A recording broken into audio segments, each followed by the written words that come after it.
My husband and I have been married for 3 years now. I have a daughter, 15 years old, and he has a son, 24 years old. I am friendly with my stepson, but we aren't close. He has a biological mother who is a perfectly fine woman. I'm not here to take the role of his mom. My late husband, my daughter's father, died when my daughter was 6. We both contributed to her college fund. My daughter's paternal grandparents have also contributed a large amount. Right now, the fund has about $180,000. My daughter is extremely bright, and I'm not just saying that because I'm her mom. I truly believe she has the capacity to go to an Ivy League school, and her teachers have said she has the potential as well. And I don't want costs to hold her back.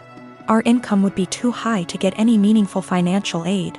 And while there are a few merit-based scholarships out there that she will be applying to, we don't want to put all our eggs in one basket and hope she gets it when it's so competitive.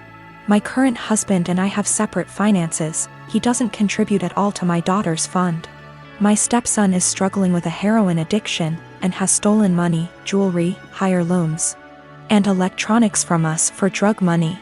I understand that addiction is a disease, and I personally paid for an outpatient detox for him, which cost $1,000, which failed.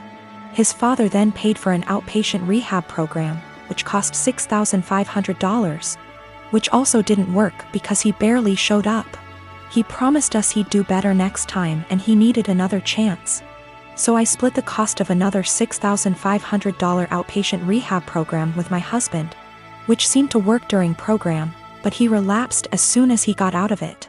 I have spent so much money, time, and energy and it hasn't helped at all.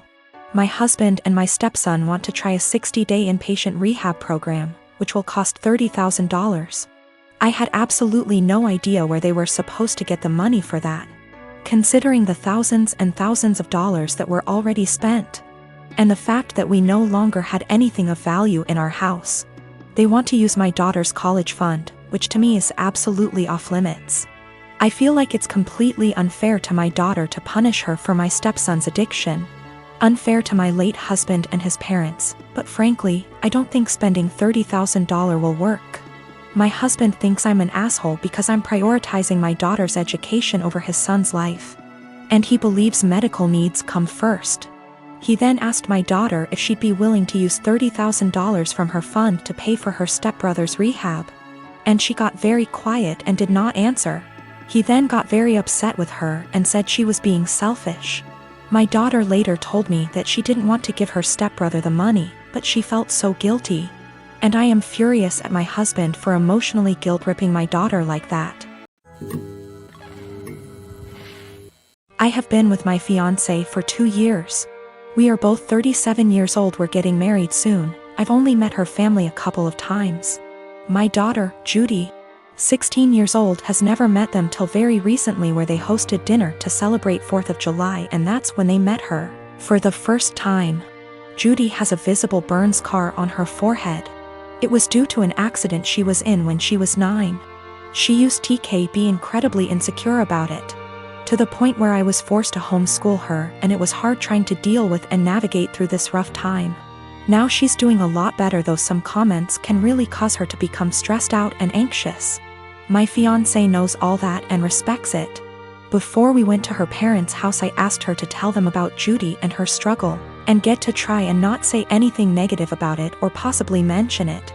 She said she would guarantee no one will say anything. We got to the event and they talked to Judy and she slowly warmed up to them. Everything was going well till I was dinner time.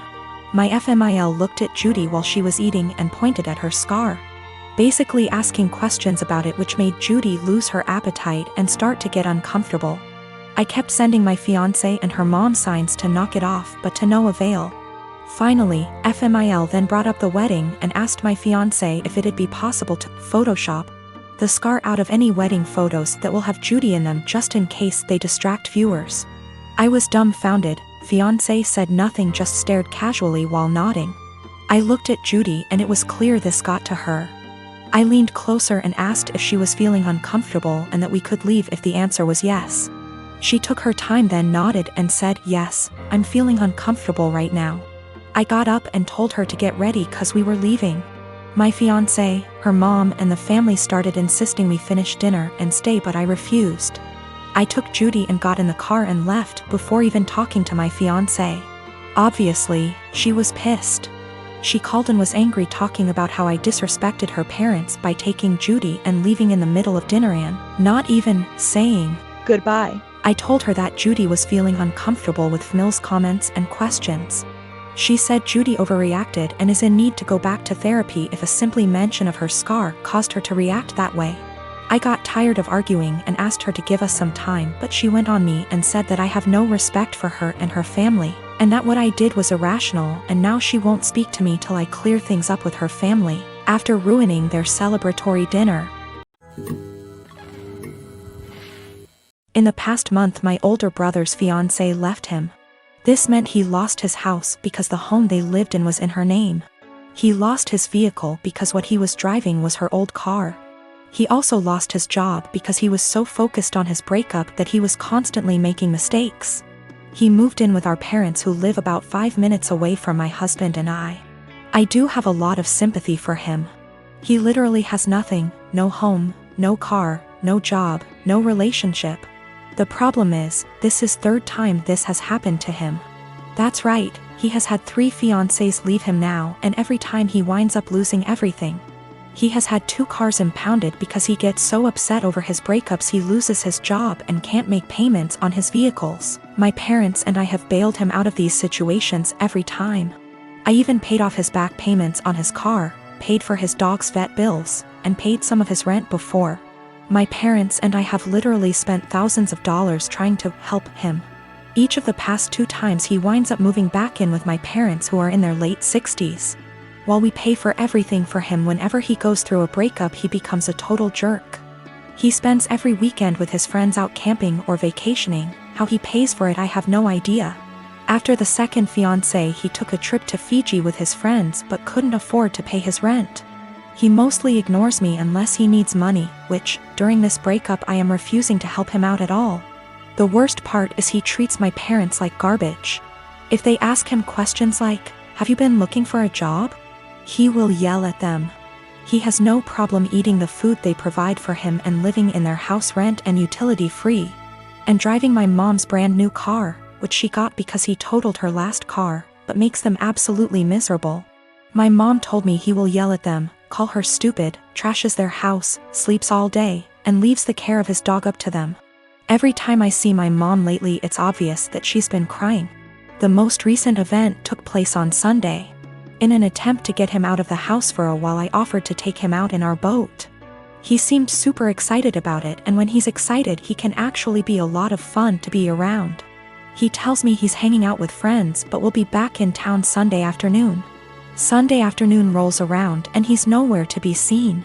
I get a text around 6 p.m. that he's decided to go to a local tourist destination with all his friends. They are going to tube down a river.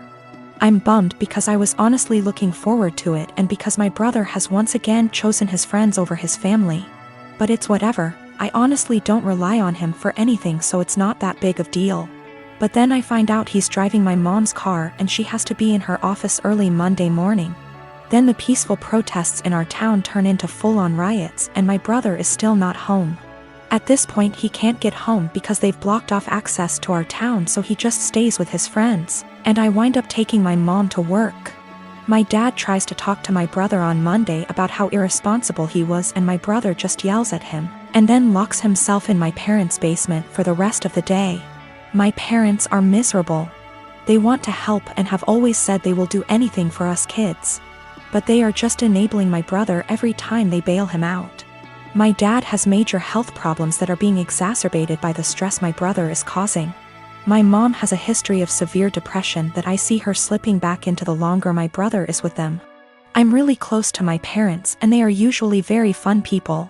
The longer my brother stays with them I am seeing them become depressed, short-tempered, and miserable. I tried telling them to kick him out, one of his friends would surely take him in. But they insist that they don't want to leave him homeless. I can't convince them to kick them out, but is there anything else I can say or do that might get my brother to get his head out his ass and get a job? How can I get my brother to see his behavior towards my parents is unacceptable? It just sucks. I used to really look up to my older brother because he is outgoing and funny and the sort of person everyone just gravitates towards. Now I'm just pissed at him for how he treats my parents and simultaneously scared for his mental health, because he clearly has a lot of problems. I, 29F, dated a guy Joe, 30M, for 3 months before he left me to go back to his ex Kim, 30F. Right after we broke up I found out I was pregnant and now I'm at 24 weeks. I let him know and he was ecstatic. Turns out his girlfriend had fertility issues and would likely never be able to get pregnant naturally, and he has always wanted to be a father. Getting back together was out of the question for both of us, so he's still with his girlfriend. Joe was only allowed at the initial appointment because of COVID-19, and we found out I was having twins. According to Joe, when he told Kim, she had a mental breakdown about her infertility and wanted to talk to me. I met them at their house and Kim stated that she wanted to be involved in my pregnancy because she would eventually be the children's stepmother. She started telling me that I needed to do a home birth, that I needed to formula feed so that they could have the babies half of the week, that she wanted 1 boy and 1 girl, and that she wanted the kid to call her mama since they would be calling me mommy. I shut her down and said I would make the best choices for my children and my body and left. Kim continued to be overbearing and texting me every day about my eating habits, exercise habits, and ing about how her job wouldn't let her take maternity leave. At the virtual genetics counseling appointment, she attended instead of Joe and took over the whole meeting trying to talk about her family history, which wasn't relevant. When it came time for my 20-week level 2 scan, they allowed me 1 guest and Joe suggested I take Kim instead of him, which I refused to do. Joe did end up coming and he found out the gender because I wanted to keep it a surprise for me so we could throw a gender reveal party. I put a pregnancy announcement on my social media and then she put up an announcement saying they were expecting twins, the non-traditional way, and how blessed she was. I was irritated but I kept my mouth shut. Then she threw a gender reveal party and posted it on social media. I wasn't even invited. She also announced that she's having a baby shower. I commented on her posts and told her to stop treating me like a surrogate, that the kids weren't hers, and that Joe didn't have any claim or custody of the kids until they are born. I then called Joe and reiterated all of this and stated that I would not be seeing either of them until we went to family court, and that my mother would be my birthing partner. He and Kim and some of her friends and family are saying I'm an asshole, and her mother even called and insisted I give her one of my babies. Like, this is the Parent Trap? I'm definitely getting a lawyer ASAP. Y'all have scared the shit out of me, but I'm happy you did. We used condoms because I do not react well to hormonal birth control, and I had to wait to get a non-hormonal IUD because of other medical issues. The Thursday I posted this, I went to the police and they stated that there was nothing they could do because a crime hadn't been committed. In my state, orders of protection are criminal or family, so I was able to get one against Joe. On Friday, I did get a lawyer and they let me know in my state there was nothing I could do as far as custody before the babies are born. So I will be leaving my state soon to ensure that this isn't my baby's home state and I can't be charged with anything. Kim came to my job, damaged my car, and broke a bunch of office windows. I work with kids, so she was arrested for not just the criminal damage and trespassing but also child endangerment, so hopefully that works in my favor. Also, if Joe did it on purpose, I don't think Kim knew, because she was screaming at me about how I stole her life and everything I had was supposed to be hers. I have orders of protection against both Kim and Joe. I left the state anyway and Joe and Kim started harassing me again because there's no legal jurisdiction when you leave the state. But I have enough evidence that I was able to press charges in my current state as well and will be pursuing a restraining order here.